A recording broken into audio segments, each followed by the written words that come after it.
ये ये wifi router हो या कोई भी राउटर हो, अब ये यहाँ पे आपके यूजर्स हैं। कुछ मोबाइल यूजर हैं, कुछ डेस्कटॉप वाले के हैं, कुछ। अब ये लोग आईपी, ये नेटवर्क से तभी कनेक्ट होंगे जब इन पे आईपी आएंगे। या तो आईपी दो तरीके हैं, या तो आप सब पे मैनुअली दो। अब सपोज करो मोबाइल यूजर है, बच्चा भी आपका इंटरनेट चला रहा है, आईटी वाले भी इंटरनेट चला रहे हैं, एचआर वाले भी, वो थोड़ी जानते हैं आईपी क्या होता है। इसलिए हम मैनुअली से बचने के लिए इसी राउटर में ऑप्शन कर देते हैं डीएचसीपी कॉन्फ़िगर, रेंज दे देते हैं सपोज 192.168.0.1 से लेके 100 तक के आईपी मिल जाए। अब जैसे ही ये बंदा इसकी रेंज में आया तो इसकी रिक्वेस्ट गई डीएचसीपी पे कि I need the IP. DHCP server ने तुरंत इसको एक आईपी लोड कर दिया अपने डेटाबेस से जो फ्री था, सपोज करो 192.168.0.1। इसकी रिक्वेस्ट गई तो इसको एक यूनिक आईपी दे दिया 192.168.0.2 ऐसे। अब जब तक ये बंदा इंटरनेट चला रहा है इसके पास ये आईपी है। मैं ये समझाना चाह रहा हूँ कि आईपी क्यों बदलते रहते हैं जब ऑटोमेटिकली आईपी देते हैं। तो डीएचसीपी को भी ये पता चल गया कि मेरे दो आईपी जा चुके हैं इस रेंज में से, अब वन और टू वो किसी को नहीं देगा, बाकी को देगा। अब ये बंदा जब तक इंटरनेट चला रहा है, लैपटॉप ऑन है या कुछ है, तब तक इसके पास ये आईपी है। जैसे इसने लैपटॉप शट डाउन कर दिया या इंटरनेट बंद कर दिया तो इसका आईपी रिलीज हो गया ना, फ्री हो गया। ये अगेन डीएचसीपी के डेटाबेस में चला गया कि भाई अब ये आईपी यूज नहीं हो रहा है, ये फ्री है, मैं किसी और को दे सकता हूँ। हो सकता है तभी इसने इंटरनेट ऑन किया, ये आईपी इसको दे दिया क्योंकि वो फ्री हो गया है। वो क्यों फिक्स रखे आपको। अब आपने 1 घंटे बाद फिर इंटरनेट चलाना चाहा, लैपटॉप को ऑन किया, तो भैया वन तो दूसरी मशीन को दे दिया, उसके पास जो अवेलेबल है वो देगा ना, आपको कुछ और दे देगा। तो इसलिए बदलते रहते हैं आईपी। समझ में आया। यस। हाँ ये जी। डीएचसीपी सर अपना जो लोकल राउटर रहता है वो उस पे भी कॉन्फ़िगर रहता है। हाँ जी, हाँ जी, हाँ जी, ये घर आपके वाईफाई लग रहा है उस पर भी डीएचसीपी कॉन्फ़िगर है, आप कोई आईपी थोड़ी डालते हो हाँ, मैन्युअली, तो वो वो ऑटोमेटिकली ऑटोमेटिकली हम लोगों के डिवाइस को देता है। हाँ ऑटोमेटिकली मिल जाता है।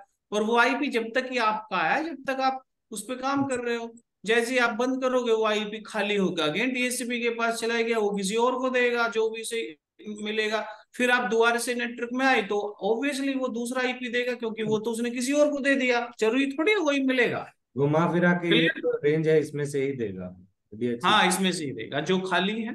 ठीक है। ठीक है सर। चलो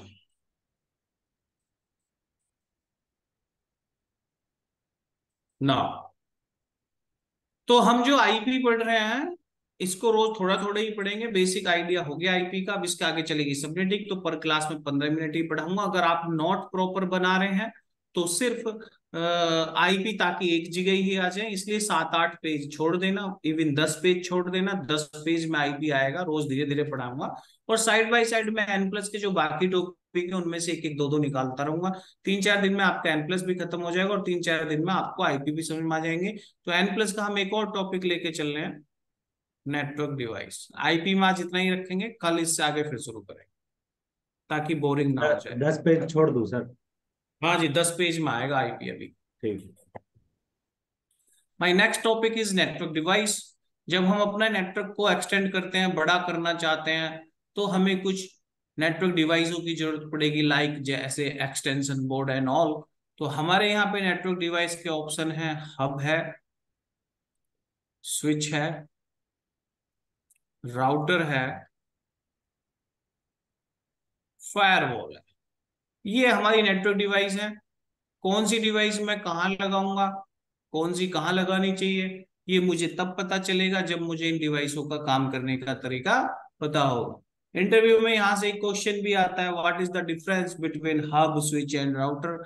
तो मुझे सबका काम करने का तरीका पता होना चाहिए। तो सबसे पहले हम हब की बात करते हैं। हब एक बॉक्स की तरह ऐसे होता था, मैक्सिमम 20 पोर्ट के हब आते थे। बाहर से कोई भी केबल आ रहा है, हब पे जोड़ दो, 20 पोर्ट का, तो 19 पोर्ट बचे, आप इससे 17-18 मशीनें जोड़ लो। ऐसे मशीनों को आईपी दे दो। और बड़ा नेटवर्क बनाना है तो इसके एक पोर्ट से एक हब और जोड़ लो, वहां पे भी मशीनें लगा दो, जितना चाहो उतना बड़ा नेटवर्क आप बना सकते हो। लेकिन प्रॉब्लम क्या है, सपोज करो किसी ने बाहर से 10.0.4 मशीन के लिए डेटा भेजा, तो जब नेटवर्क में डेटा चलता है, वो किस मशीन से आया उसका आईपी ऑटोमेटिकली लग जाता है, सोर्स आईपी कहाँ जाना है उसका आईपी उस पर मेंशन होगा, तभी तो वो ट्रेवल करेगा। जैसे आप किसी को लेटर डाल रहे हो तो लेटर पे एड्रेस तो मेंशन होगा ना डेस्टिनेशन का, तभी तो वो ट्रेवल करेगा। ऐसे ही यहाँ पे तो आईपी लिखा हुआ आया, तो वो सबसे पहले ट्रैफिक आया हब के पास। अब हब को क्या करना चाहिए था, ये आईपी पढ़ना चाहिए था, और जिस मशीन पे ये आईपी चल रहा था उस मशीन को डेटा दे देना चाहिए था। बट हब एक नॉन इंटेलिजेंट डिवाइस थी, ये आईपी पे बिल्कुल भी काम नहीं करता था, इसलिए इसे पता ही नहीं है कि ये किसके लिए आया, और ये एवरी पोर्ट पे डेटा को ब्रॉडकास्ट कर देता है कि भाई ले लो जिसका है, यानी कि उस डेटा को पूरे नेटवर्क में ब्रॉडकास्ट कर देगा। इट्स मीन, अगर डेटा वो इम्पोर्टेंट था, प्राइवेट डेटा था, मैं आपको दे रहा था, लेकिन वो तो कंपनी के अंदर सबके पास चला गया, डेटा की प्राइवेसी खत्म हो गई। और सबका डेटा अगर सबको जाएगा तो नेटवर्क में इतना ट्रैफिक जनरेट हो जाएगा कि आपका ट्रैफिक नेटवर्क ही जाम हो जाएगा। तो क्या हम हब यूज करेंगे? नहीं। नहीं यूज करेंगे सर, नहीं यूज करेंगे। कोई यूज नहीं करेगा। यही रीजन है कि आज की डेट में हब बनने भी बंद हो गए हैं, क्योंकि जरूरत नहीं है, कोई ऐसा नेटवर्क अफोर्ड नहीं करेगा। बट ऑब्वियसली अब कोई ये कहे तो कि भाई ये बनाई क्यों था, तो इसी को हम डेवलपमेंट कहते हैं। कोई भी चीज जब हम बनाते हैं फर्स्ट बार में परफेक्ट नहीं बनती है, जब उसको बनाते हैं तो उसकी बाद में जब यूज करते हैं तो माइंड में आता है कि यार ये होना चाहिए था, इसमें तो ये कमी है, देन फिर हम नेक्स्ट डेवलप करते हैं, फिर नेक्स्ट डेवलप करते हैं, इसी को साइंस कहते हैं। जैसे जब फोन आज से पहले आए थे, सबसे पहले तो याद अगर हो, एक छोटा सा फोन आता था नोकिया 1208, टॉर्च जलती थी और कॉल करता था वो। आज देखो फोन स्मार्टफोन हो गए, सब कुछ चलता है, दैट इज द डेवलपमेंट। तो कोई भी चीज फर्स्ट टाइम परफेक्ट नहीं बनती है, तो this is the drawback of hub. ये नेटवर्क में ब्रॉडकास्ट करता है और आपकी जो बैंडविड्थ है उसको डिस्ट्रीब्यूट कर देता है। वो कैसे डिस्ट्रीब्यूट करता है समझते हैं? ऐसे समझो, आप सपोज करो आपके घर के टॉप फ्लोर पे पानी की टंकी है, आपको वॉशरूम में पानी चाहिए, लेकिन पानी तो वहीं से आता है, लेकिन यहीं से चारों तरफ जाता है, वॉशरूम में भी जाता है, किचन में भी जाता है, रूम में भी जाता है। अगर आपने सारी टंकी खोली हुई है तो वॉशरूम में पानी धीरे धीरे ही आएगा ना, क्योंकि चारों तरफ चला गया भाई वो तो हम्म। बैंडविड्थ आपकी क्या हो गई, डिस्ट्रीब्यूट हो गई। इसलिए हब आज कोई यूज नहीं करता है, लिख देता हूं।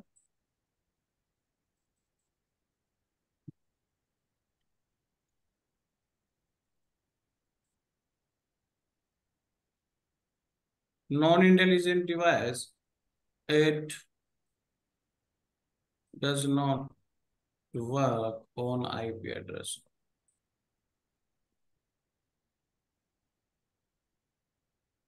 So when it receives any data, it broadcasts to all machines,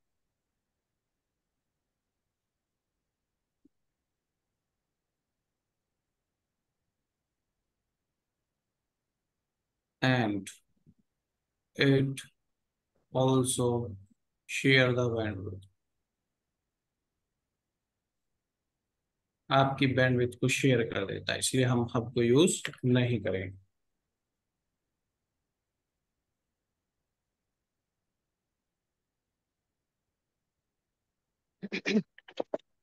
sir bandwidth कैसे शेयर करता है ये बताना। यही तो बताया था। डेटा तो अगर तो सबको शेयर कर। बैंडविड्थ कैसे शेयर करता है बताते हैं। तुम्हारे घर में वाईफाई चल रहा है, तू इंटरनेट एक्सेस कर रहा है अकेला, तो बैंडविड्थ अच्छी मिल रही है। यस सर, मिल जाएगा। और अगर वहां मैं और 40 20 30 कैंडिडेट लेके आ जाऊं, वही सब तेरा वाईफाई एक्सेस करने लगे, तो बैंडविड्थ कैसी आएगी? स्लो हो जाएगा। तो उसी को कहते हैं बैंडविड्थ डिस्ट्रीब्यूट करना, शेयर कर दिया ना चारों तरफ।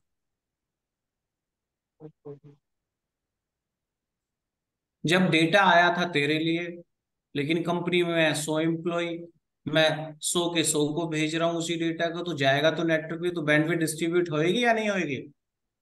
हो जाएगी सर, हो जाएगी। तो बस यही समझाया मैंने। अच्छा सर। हो गया? यस जैसे सर हो बैंडविड्थ हो गया इंटरनेट, सर, हो गया। इंटरनेट स्पीड को भी बोलते हैं ना सर, बैंडविड्थ। हाँ जी, हाँ जी। बैंडविड्थ का मतलब है आपका डेटा कितना, 1 सेकंड में कितना ट्रेवल कर रहा है, दैट इज योर बैंडविड्थ, चाहे वो एमबी इंटरनेट का हो या वो एमबीपीएस, लोकल नेटवर्क। हाँ एमबीपीएस जी, या बिल्कुल। जीबीपीएस जो भी हो, हाँ जी, प्लान भी जी हम लोग जी। इसी एक के हिसाब एक से लेते हैं। हाँ जी, 1 सेकंड में कितना जा रहा है। जैसे आपके इंटरनेट पे लोड होता है तो आपकी बैंडविड्थ स्लो हो जाती है, इसमें हाँ, डिस्ट्रीब्यूट हो रही है। समझ गया। ओके। तो जब हब की ये प्रॉब्लम सामने आई तो इंडस्ट्री को एक न्यू डिवाइस की जरूरत पड़ी, जो कि डिस्कवर किया गया, स्विच।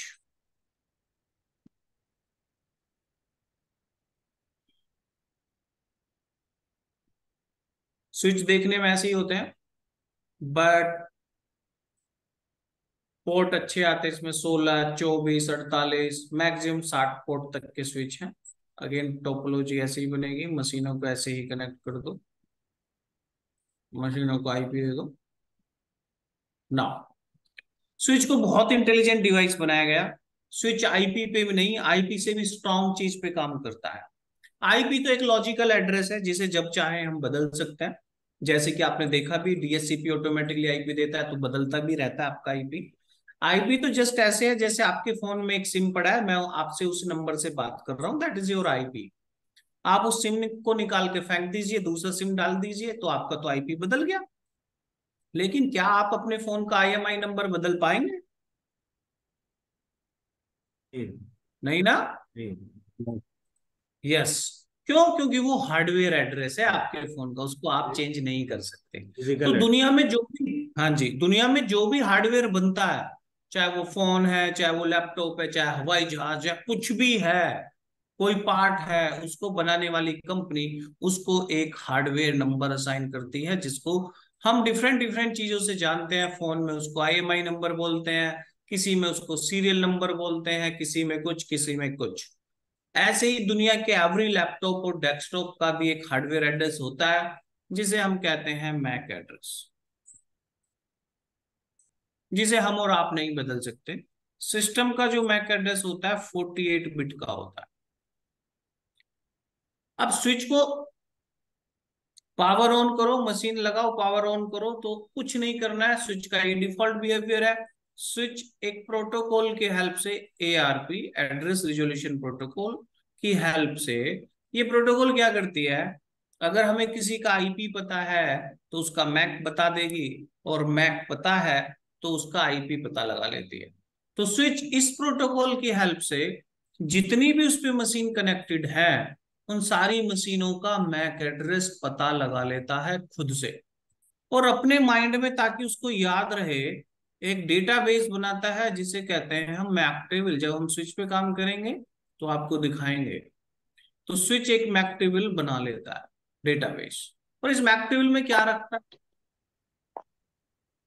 ये जो स्विच के पोर्ट हैं, 24 पोर्ट का है, तो इन पोर्टों पे क्या है, नंबर बड़े होते हैं, like this, port number F01, port number F02, port number F03, port number F05, इस तरीके से। तो वो अपने मैक टेबल में रखता है कि पोर्ट नंबर F01, उस पे जो भी कनेक्टेड मशीन है उसका जो भी मैक एड्रेस है उसको रीड करके यहाँ लिख लेता है, ऐसे। तो यानी उसको पता है कि किस पोर्ट पे किस मैक एड्रेस की मशीन चल रही है। लेकिन कम्युनिकेशन तो अभी भी हम आईपी पे ही करेंगे। डेटा सपोज करो किसी 10.0.4 मशीन के लिए आया, तो यहाँ पे लिखा है 10.0.4। तो मैंने भी बताया आईपी तो बदलता रहता है, तो स्विच आईपी पे ज्यादा ट्रस्ट नहीं करेगा। उसने देखा कि अच्छा 10.0.4 के लिए डेटा आया है, तुरंत एआरपी रिक्वेस्ट मारेगा और कहेगा कि भैया जिस पे करंटली 10.0.4 चल रहा हो वो मुझे अपना मैक बताए। और नेटवर्क में जिस भी मशीन पे उस टाइम पे ये आईपी होगा, वो मशीन उसे अपना मैक बताएगी, और तुरंत उस मैक एड्रेस को वो अपनी मैक टेबल में सर्च करेगा। क्योंकि तो स्विच ने तो पहले से ही सारे मैक रीड कर रखे हैं, तो उसे वो किसी ना किसी पोर्ट पे वो मैक एड्रेस की मशीन मिल जाएगी। सपोज करो वो इस पे है, तो वो डेटा को इसी पोर्ट को देगा, इसी मशीन को। इसको कहते हैं यूनिकास्ट। यानी कि जिसके लिए आया डेटा उसी को दिया, जितनी बैंडविड्थ से आया उतनी ही बैंडविड्थ से दिया, डेटा की प्राइवेसी बरकरार है, बैट नेटवर्क में अनवांटेड ट्रैफिक जनरेट नहीं हुआ, और बैंडविड्थ भी आपकी डिस्ट्रीब्यूट नहीं हुई। इसलिए आज की डेट में एवरी नेटवर्क में स्विच यूज किए जाते हैं। सर एक बार लिख देते। ये आर्क सर कैसे काम करता है, एक बार थोड़ा सा फिर से बता देगा। आपका काम सिंपल है। अगर हमें ये पता है कि भाई ये एक आईपी चल रहा है नेटवर्क में, तो ऑब्वियसली किसी मशीन पे चल रहा होगा। तो आप क्या करते हैं, इस आईपी से रिक्वेस्ट करके ये पता लगाएगी कि जिस मशीन पे ये आईपी चल रहा है उसका हार्डवेयर एड्रेस क्या है, तो मैक पता लगा लेगी। और अगर मुझे किसी मशीन का मैक पता है, तो मैं ये पता लगा सकता हूँ आपकी हेल्प से कि इस पे करंटली क्या आईपी चल रहा है, तो आईपी भी रिजोल्व कर देती है। ये मैप टू आईपी और आईपी टू मैप रिजॉल्व करती है। सर यहाँ पे बहुत जैसे स्विच के पास ये जो 10.4.4 आईपी जो था, सर ये हम्म कैसे, जैसे कोई डिवाइस है, अगर हम्म किसी आईपी को अगर डेटा भेजना चाह रहा है, तो यहाँ पे आप हम्म। कैसे सर काम कर रहा है, ये थोड़ा सा एक बार फिर से बता दीजिएगा। कैसे है सर ये बताओ। स्विच ये स्विच वाला बता दो सर, ये स्विच जो आपने हाँ, बोला है ना, जैसे ये आया ये वाला बता दो प्रोसेस एक बार और।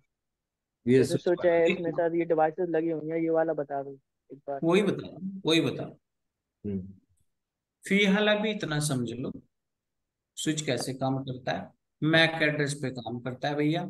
और मैक एड्रेस कैसे पता लगा देता है, जो भी ये उसका बिहेवियर है, जो भी मशीन उससे कनेक्टेड है, जैसे ही स्विच को आपने पावर ऑन किया, तुरंत एआरपी रिक्वेस्ट मार के, एआरपी प्रोटोकॉल का काम ये है जो बैकएंड में चलती है, ये प्रोटोकॉल ये करती है, अगर किसी का आईपी पता है तो उसका मैक पता लगा लेती है, और मैक पता है तो उस पे क्या आईपी चल रहा है ये पता लगा लेती है। पहले इस प्रोटोकॉल का काम समझ में आ गया, जो कि डिफॉल्ट चलती है। अब स्विच इसी प्रोटोकॉल का यूज करके इस पे जितनी भी मशीन कनेक्टेड है उन सबका मैक एड्रेस पता लगा लेती है। और ताकि उसे याद रहे हमेशा के लिए कौन सी मशीन का मैक एड्रेस क्या, अपने डेटाबेस बना लेता है, मैक टेबल एक डेटाबेस, और उसमें सारी मशीनों के मैक एड्रेस लिख लेता है। कैसे, किस पोर्ट पे कौन सी मशीन का मैक एड्रेस क्या है, ये पोर्ट नंबर तो होते ही है, ये सब उसने स्टोर कर लिया। अब मैंने डेटा भेजा 10.0.4 को। अब स्विच को नहीं पता होता है कि भैया 10.0.4 किस पे चल रहा है, तो इसके पास वही हथियार है एआरपी। वो एकदम से रिक्वेस्ट करेगा कि भैया जिस पे भी 10.0.4 चल रहा हो मुझे मैक बताओ। मैंने बताया था कि मैक से आईपी रिजोल्व और आईपी से मैक कर लेती है, अब उसे आईपी पता है। तो जिस भी आईपी पे होगा एक रिक्वेस्ट ब्रॉडकास्ट करेगा 10.0.4 के लिए कि इस जिस भी मशीन पे ये है वो अपना मैक बताए। जिस भी मशीन पे ये चल रहा होगा आईपी, वो अपना मैक बता देगी। स्विच के पास एक डेटा आ जाएगा कि ये मैक पे है ये मशीन। क्योंकि उसने पहले ही अपनी मैक टेबल बना रखी है, उस मैक को अपनी मैक टेबल में ढूंढ लेगा, और वो जिस पोर्ट पे भी होगी उस मशीन को ही उस पोर्ट पे डेटा छोड़ देगा, और उस पोर्ट पे जो भी मशीन होगी उसको ये डेटा मिल जाएगा। ये करता है स्विच। ठीक है। ठीक है सर। सर इससे क्या ये फायदा हुआ, इससे फायदा क्या हुआ, फायदा ये हुआ भैया, जिस मशीन के लिए आया उसी को डेटा मिला, जितनी स्पीड से आया उतनी से मिला, क्योंकि आपकी बैंडविड्थ डिस्ट्रीब्यूट नहीं करी। डेटा की प्राइवेसी भी है, सिक्योरिटी भी है, स्पीड भी फास्ट है। ठीक है, लिख देते हैं इसको। सर हर हर मैक एड्रेस 58 बिट का होता है हर डिवाइस का। हाँ जी, दुनिया के मैंने पहले ही लिख दिया। ठीक है सर। जैसे दुनिया की किसी मशीन का आईपी 32 बिट का है, तो 32 से ज्यादा नहीं हो सकता। ऐसी दुनिया के हर लैपटॉप डेस्कटॉप का आईपी 48 बिट का हो सकता है, इससे ज्यादा नहीं हो सकता।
नोट।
सर।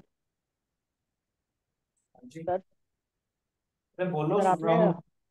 हाँ, आपने सर हब बताया था ना, और नॉन इंटेलिजेंट डिवाइस होता है हब। और आपने इसमें लिखवाया था it does not work on IP address hub. हम्म। तो सर ये आईपी एड्रेस पे काम क्यों नहीं करता हब? आपने बताया ना it does not work on IP address. वो तो मुझे नहीं पता क्यों नहीं करता, मैं वही बता रहा हूँ ना कि वो आईपी की जानकारी नहीं है, वो दिमाग उस लेवल पे नहीं बनाया, यही तो मैं बता रहा हूँ, नहीं करता। वो जबरदस्ती थोड़ी करा लेंगे आप उससे आईपी पे काम, जब उसका मैन्युफैक्चर ही बिना आईपी के बनाया है। हाँ जी। और नेटवर्क में चाहिए आईपी, ये तो उन साइंटिस्टों का है कि जिन्होंने वो बनाया, आईपी पे वर्किंग नहीं बनाया। वो आईपी को समझता नहीं है, ये उसका बिहेवियर था। ठीक है। यस। हाँ जी। ये उसका बिहेवियर है कि वो आईपी पे काम नहीं करता है ना। अब कोई ये कहने लगे कि स्विच मैक पे क्यों करता है, तो भाई ये साइंटिस्टों की सोच है कि इसे मैक पे काम करना चाहिए, वो काम कैसे कर रहा है वो बस हम समझ रहे हैं। उन्होंने उस टाइम पे उसे बनाया, बताया, हब को बनाया कि आईपी, उन्होंने ये ध्यान ही नहीं रखा यार नेटवर्क में तो ट्रैफिक आईपी पे चलेगा। उन्होंने इतना दिमाग उसमें नहीं लगाया। और जब आईपी पे काम नहीं चलेगा तो फिर कैसे भेजेगा डेटा, नेटवर्क में तो डेटा आईपी पे चलता है। आईपी की नॉलेज उसे थी नहीं तो डेटा को ब्रॉडकास्ट कर देता था, है ना। तो ये उसका सर एक बिहेवियर। क्वेश्चन और है, एक क्वेश्चन और है मेरा। सर आपने जैसे ये स्विच स्विच का बताया है, स्विच पे ये मैक एड्रेस होता है, मैक एड्रेस ये स्विच पे सिर्फ नहीं होता मैक एड्रेस, फिर गलत बोल रहे हो। अलग मशीन का अलग मैक एड्रेस मतलब, बताया मैंने। हाँ, मशीन में, मशीन के अंदर मैक एड्रेस होता है, तो स्विच में जैसे 1 2 3 4 ये 4 डिवाइस कनेक्टेड है स्विच से। तो इसका मशीन का अपना अपना मैक एड्रेस होता है। हम्म। और मैक एड्रेस होता है, तो जैसे किसी ने आईपी एड्रेस भेजा स्विच के पास, तो स्विच को आईपी एड्रेस भेजा कि इस डिवाइस के पास भेजो। तो स्विच कैसे पता आईपी करेगा एड्रेस कि, भेजा, आईपी एड्रेस भेजा। नहीं, जैसे आपने डेटा भेजा है ना, ten point hmm. Zero point zero point four hmm. तो ये भेजा स्विच के पास। तो ये क्या कहते हैं, ए आर पी जो होगा, ए आर पी मैक इसका ऑटोमेटिक, क्या बताया था आपने ये, ऑटोमेटिक आईपी एड्रेस स्विच को आईपी एड्रेस भेज देगा। और मैक एड्रेस ये वाला बताना सर एक बार और, मैं ये कह रहा हूँ पहले ध्यान एक ध्यान बार से बता पढ़ दो ये लो, वाला। अभी आपको पता नहीं है कि आप क्या पूछना चाह रहे हो, पहले इसको पढ़ लो, टाइम दे दो। ठीक है। फिर अपनी क्वेरी लेकर आना। मुझे पता ही नहीं चला आप पूछना क्या चाह रहे हो। ये दोनों समझ गए हो तो तुम बता दो भाई ये क्या पूछना चाह रहा है। सर वही वो पूछ रहा जो कह रहा हूँ ए ये आर कह रहा है ना कि स्विच जैसे सर, आपने जो डेटा भेजा है तो वो एआरपी जो डिफॉल्ट वर्क करती है वही वो समझ नहीं पा रहा है कि बस एआरपी तुम, कब सर। अरे मैं वही बता रहा हूँ, डेटा आया भैया और उस पे लिख रहा है 10, तुम समझ गए इसको। हाँ सर, ये डिफॉल्ट प्रोसेस होता है, वो स्विच के और अंदर ही तो हाँ मैं होता है। वही समझा रहा हूँ ना, डेटा आ गया मेरे पास खड़ा है जिसपे लिख रहा है 10.0.4 के लिए है। तो सिर्फ एआरपी का रोल इतना ही तो है यार। अब अगर ये आईपी पे डेटा है, इसमें ये किसी मशीन पे चल रहा है, हम्म। और जब मशीन पे चल रहा होगा तो उसका मैक भी होगा। तो एआरपी यू हम्म। कहेगा कि भैया एक मैसेज ब्रॉडकास्ट कर दे कि जिसपे भी 10.0.4 चल रहा हो, वो मशीन मुझे रिप्लाई करे अपने मैक के साथ। और जिसपे यस। भी ये आईपी होगा, वो मशीन कहेगी यस आई एम हियर और this is my MAC address. That is the part. और चूंकि स्विच ने वो सारे मैक एड्रेस पहले से ही पढ़ के लिख रखे हैं, तो उसे पता चल जाएगा कि भैया ये जो मशीन रिप्लाई कर रही है, इस मैक को मैं ढूंढ लेता हूं अपनी मैक टेबल में, और वो जहां होगा उस पर भेज देगा। क्लियर। Yes sir. हाँ जी। हाँ भाई संजय, क्लियर हो गया। Yes sir, yes sir, yes sir. हाँ जी। पढ़ा करो पहले, और जब क्वेरी लाओ जो भी मैं लिखवा रहा हूँ इनको फिर पढ़ो। नेट से भी पढ़ो, ये तो बहुत बेसिक है, ये तो मैं N+ पढ़ा रहा हूँ, नहीं तो जिस कोर्स में आप हो उस कोर्स की ये प्री रिक्विजिट है, इतना बच्चों को पहले आना चाहिए। बट एनीवे, कोई नहीं, इनकी स्लाइड्स भी देंगे, उनसे भी पढ़ना, ग्रुप बना लेना उसमें। जब ये मैं पढ़ा दूंगा तो स्लाइड्स भी डाल दूंगा, उस स्लाइड्स में मैंने विद डिजाइन बहुत सारी चीजें बनाई हुई हैं। बेसिक कॉन्सेप्ट है, पता होना ही चाहिए, खैर ये बात सही है। ठीक है। ठीक है सर। चलो ठीक है जी, आज के लिए इतना ही रखेंगे।